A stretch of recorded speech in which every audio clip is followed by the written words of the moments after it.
इस वीडियो में आगे आप क्या देखने वाले हो? निर्मला सीतारमण ने कह दिया कि बैंक्स अब सरकार नहीं संभाल सकती, उन्हें प्राइवेट करना ही होगा। बैंकों में यूनियनों का स्ट्रक्चर क्या है, कौन किसके नीचे है?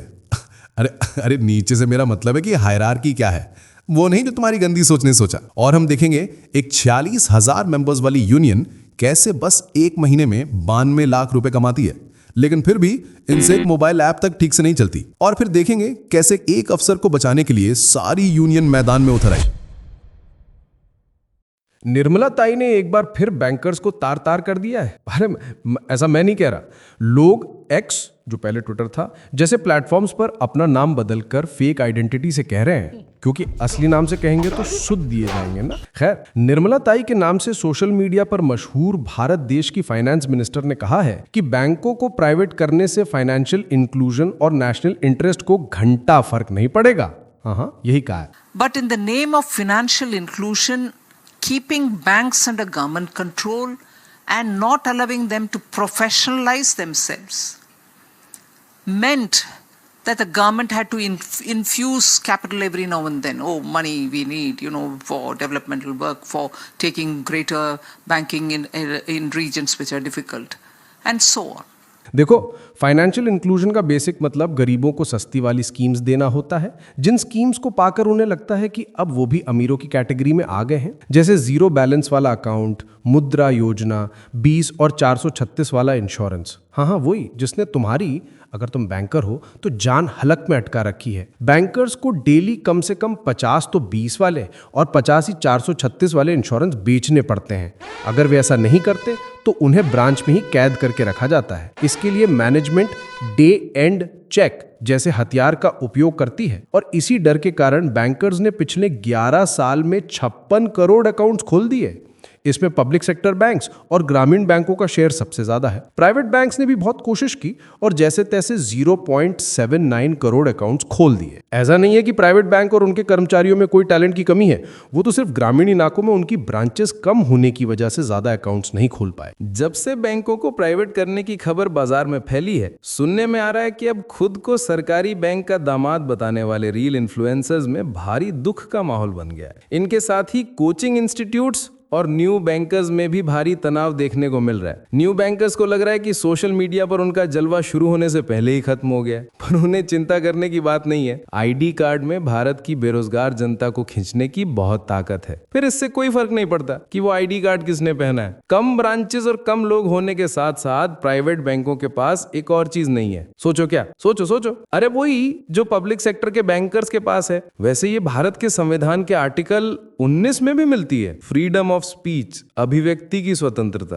पब्लिक सेक्टर के बैंकर्स के पास ये फ्रीडम उनके जॉब के नेचर और यूनियन से आती है। और प्राइवेट बैंकों में तो यूनियन ठीक वैसे ही बैंकर्स के हित में काम कर रही है जैसे हमारी फाइनेंस मिनिस्टर। इसी यूनियन पर अगली स्टोरी है all India Punjab national bank officers association की, जिसे शॉर्ट में AIPN-BOA कहते हैं। इसके बारे में बताना शुरू करूं उससे पहले मैं तुम्हें बैंकों में यूनियन का स्ट्रक्चर समझा देता हूं, क्योंकि बहुत सारे बैंकर्स को यह तक नहीं पता कि AIBOC क्या है, AIBOA क्या है, कौन किसके नीचे है और कौन नहीं। जैसे भेड़ों को सही रास्ता दिखाने के लिए गडरिये की जरूरत पड़ती है, वैसे ही बैंकर्स को सही रास्ता दिखाने के लिए यूनियंस है। नहीं, मैं बैंकर्स को भेड़ और यूनियन को गडरिया नहीं कह रहा। वो तुम्हारा गंदा दिमाग ऐसा सोच रहा है, और वो ये भी सोच रहा होगा कि यूनियन बस नाम की है, लेकिन किसी भी यूनियन में आपस में ही यूनिटी नहीं है। देखो, भारत में बैंकर्स की दो बिरादरी होती है, एक ऑफिसर्स और दूसरी अवार्ड स्टाफ। अवार्ड स्टाफ में क्लर्क, प्यून, दफ्तरी, गार्ड सब आते हैं। ऑफिसर्स के पास दो यूनियन है। आसान भाषा में बताऊं तो दो मंदिर हैं, जहां से वो मेंबरशिप खरीद कर सर्टिफाइड भक्त बन सकते हैं। बस हर महीने मंदिर में दान पुण्य करते रहना होता है। पहला मंदिर है AIBOC,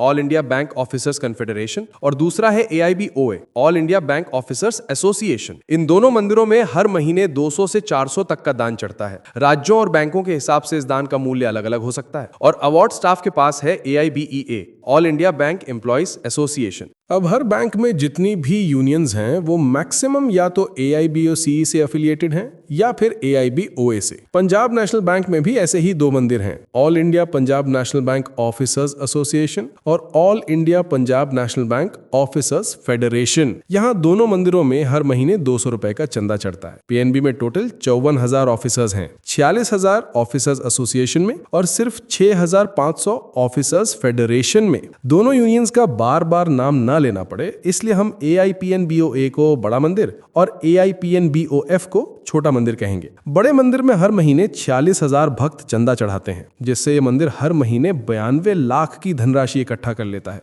एक महीने में 92 लाख? कोई बात नहीं, मैं आपका दर्द समझ सकता हूँ। बैठ जाओ यार, एक ग्लास ठंडा पानी पी लो। वैसे ऑफिसर्स एसोसिएशन की नजरों से देखा जाए तो 92 लाख कोई बहुत बड़ा अमाउंट नहीं है। कैसे भला? वीडियो पूरी देखना, सब समझ में आ जाएगा। ये बड़ा मंदिर लगातार कोशिश करता रहता है कि वो इस पैसे को अपने भक्तगणों की भलाई में कैसे खर्च करे। अभी कुछ दिन पहले इसी मंदिर के एक बड़े पुजारी की फोटो किसी ने एक्सपर्ट डाल दी और एक नैरेटिव सेट करने की कोशिश की गई। देखो देखो, मेंबर्स की फीस पर कैसे बिजनेस क्लास में ऐश की जा रही है। लेकिन ये नैरेटिव एकदम गलत है। अरे भाई, ये भी तो हो सकता है ना कि पुजारी जी अपनी मेहनत की कमाई से बिजनेस क्लास में ट्रैवल करने के मजे ले रहे हों। और वैसे भी अगर कोई इकोनॉमी क्लास में ट्रैवल करे तो वो थक जाएगा ना। फिर इतनी थकान में भक्तों के लिए व्हाट्सएप पर बड़े बड़े मंत्र कैसे लिखकर भेजेगा? सिर्फ अपने भक्तों के लिए उन्हें मजबूरी में बिजनेस क्लास में ट्रैवल करना पड़ा। वैसे अगर आपको हर महीने 92 लाख रुपए मिले तो आप क्या करोगे? बड़े वाला मंदिर ये 92 लाख हर महीने कैसे खर्च करता होगा, मैं ये सोच भी नहीं पा रहा हूं। वैसे एक मंदिर की मेंटेनेंस के लिए बहुत सारे पैसे खर्च होते हैं, इसके भी होते होंगे, लेकिन मैंने बस ये चेक किया कि इसने अपने भक्तगणों को डिजिटल सुविधाएं देने के लिए क्या क्या किया है। और सबसे पहले मैंने इनकी मोबाइल ऐप देखी जो गूगल प्ले स्टोर पर AIPNBOA के नाम से है। मैंने सोचा 92 लाख हर महीने आ रहा है तो तगड़े लेवल की ऐप होगी इनकी तो। लेकिन मुझे क्या पता था कि ये ऐप खुद्दू निकलेगी जो चलती भी नहीं है। ऐसा मैं नहीं कह रहा, इस ऐप के रिव्यूज कह रहे हैं। जो यूनियन अपनी वेबसाइट के फुटर एरिया में लिखती है कि उसके पास PNB में 90% मेंबरशिप है, उस यूनियन की ऐप के टोटल डाउनलोड्स बस 10,000 ही हैं। क्यों भला? कम से कम 50% तो होने चाहिए थे ना। और सबसे रीसेंट कमेंट 10 मई 2025 का है। कविन कुमार ने इस ऐप को 1 स्टार दिया और लिखा नॉट वर्किंग। इसके ठीक नीचे 10 सितंबर 2024 का एक कमेंट मिला किसी सुमन झा का। उन्होंने कमेंट किया एक्सीलेंट। ये देखकर मेरा तो दिल भर आया। मुझे तसल्ली हुई कि ये बड़ा वाला मंदिर अपने भक्तों को पूरा खुश किए हुए है। लेकिन जैसे ही मैं इनकी वेबसाइट के ऑफिस बेरर सेक्शन पर गया तो मुझे वहां ये सुमन झा भाई साहब मिल गए, सेम उसी पगड़ी के साथ। फिर इसके नीचे मुझे 2 और कमेंट मिले फुल 5 स्टार रेटिंग के साथ। लेकिन एक कमेंट मुझे हजम नहीं हुआ। एक मोबाइल ऐप के रिव्यू में AIPNBOA जिंदाबाद का क्या मतलब भला? मैंने सोचा ये जरूर इस मंदिर का कोई सीनियर पुजारी होगा। मैं फिर से वेबसाइट की तरफ भागा और राजेश कुमार सर्च किया। मुझे ये भाई साहब भी मिल गए। मैं फिर ऐप पर वापस आया, नाम था मृणाल तहीम। मैं दोबारा वेबसाइट पर गया, सर्च किया और ये भी मुझे वहां मिल गए। और मेरी ये भाग दौड़ तब रुकी जब मैंने ये डेट देखी, 27 सितंबर 2023। यही वो तारीख है जिस दिन ये ऐप आखिरी बार अपडेट हुई थी। एक 46,000 मेंबर्स की यूनियन जो हर महीने 92 लाख का चंदा इकट्ठा करती है, फिर भी वो अपनी ऐप को अपडेट नहीं करवा पा रही, अपनी ऐप को इतना अच्छा नहीं बना पा रही कि उसके भक्त, मेरा मतलब है मेंबर्स, इस ऐप से कुछ सीख सके और इसके नेताओं को खुद से झूठ मूठ के रिव्यूज ना करने पड़े। अभी तक मैं हर महीने 46,000 मेंबर्स से आ रहे 92 लाख का चंदा देखकर खुश था, लेकिन इस घटना ने मुझे मोदी जी की स्टेट में पहुंचा दिया।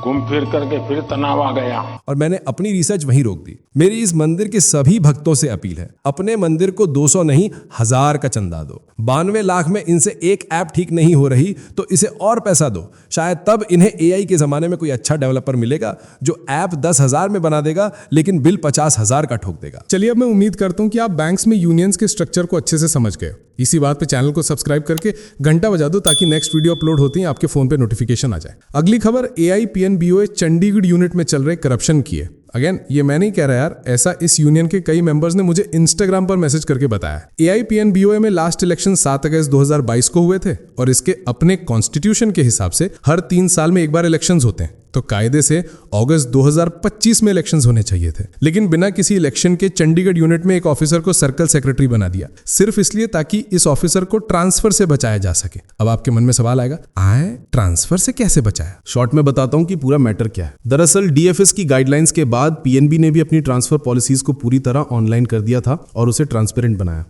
I will tell you, there are 63% officers from Bihar in scale 1, 2, 3 category, 45% from Haryana, 39% from Uttar Pradesh are currently posted outside their home state. Unless and until the present officers who have completed the tenure of 6 years or 9 years, if they vacate the seat, how these people will be accommodated? Are we doing justice to the organization? This is the only correction that has been made in this transfer policy, nothing years. और सिर्फ PNB ने नहीं, देश के कई public sector banks अपनी new transfer policy लेकर आए थे और न जाने कितने ही ऑफिसर्स को अपना घर छोड़ना पड़ा था और कितने ही ऑफिसर्स वापस अपने घर आ पाए थे। जब पीएनबी में ये न्यू ट्रांसफर पॉलिसी आई थी तो इसके अकॉर्डिंग कोई भी ऑफिसर ब्रांच में 3 साल, सर्कल में 6 साल और जोन में 9 साल ही रहेगा, उसके बाद उसकी ट्रांसफर पक्की है, जिसे लेकर बहुत सारे ऑफिसर्स ने इसका विरोध किया। फिर पीएनबी बैंक में जो यूनियंस हैं उन्होंने भी इसका विरोध किया। एआईपीएनबीओए यूनियन के एक लीडर ने तो यहां तक कह दिया था, पॉलिसी जैसे आई है वैसी ही वापस जाए। लेकिन ये पॉलिसी जैसी आई थी वैसी वापस नहीं गई। बहुत सारे ऑफिसर्स ने खूब आंसू बहाए अपने लीडर्स के आगे। सबकी एक ही शिकायत थी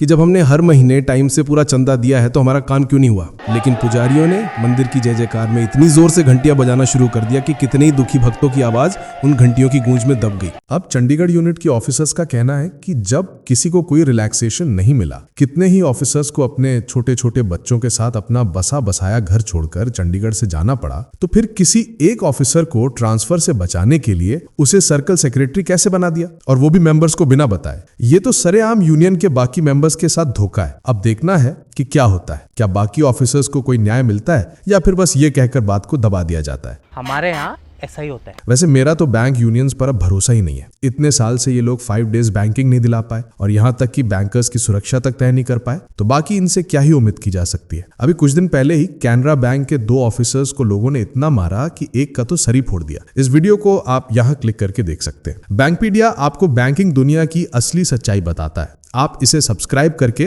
सपोर्ट कर सकते हैं। मिलते हैं अगली वीडियो में। तब तक कोई और टॉपिक मन में दबा रखा हो तो कमेंट कर देना, अगली वीडियो में हेल्प हो जाएगी।